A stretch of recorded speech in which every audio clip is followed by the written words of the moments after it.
আমি 2.5 মাস পরে এসেছি বটে এখানে, কিন্তু আমার ডিএম সাহেবের সঙ্গে এবং আমার বাকি যারা এমএলএ আছেন তাদের সঙ্গে কিন্তু আমার রেগুলার আমি কথা বলি।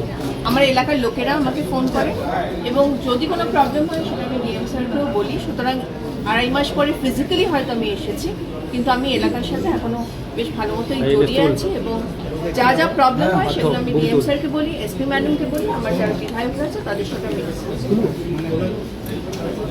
বলছি যদি কোনো রকম ধরুন কারো চিঠি লাগবে বা কিছু লাগবে, অনেকে ঘুরছে আমার কাছেই আসে।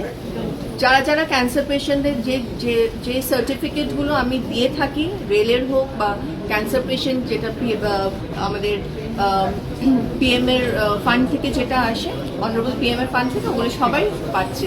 আপনার কাছে হয়তো ভুল ইনফরমেশন। না, তারা কি কলকাতায় যাচ্ছে? না, কলকাতায় না, আমার এখানেই সব ব্যবস্থা করা আছে।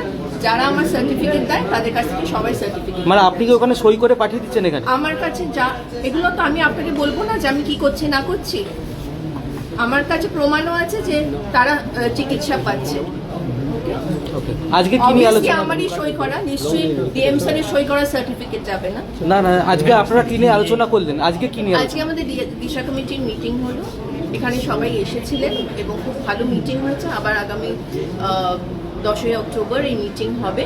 আজকে দিলীপ দারও আসার কথা ছিলেন, কিন্তু উনি আটকে গেছেন ওখানে। শিবরাজ সিং চৌহান অনারেবল মিনিস্টার আজকে কলকাতায় ছিলেন বলে উনি এখানে ফিজিক্যালি উপস্থিত হতে পারেননি, তবে আগামী দিনে উনিও থাকবেন।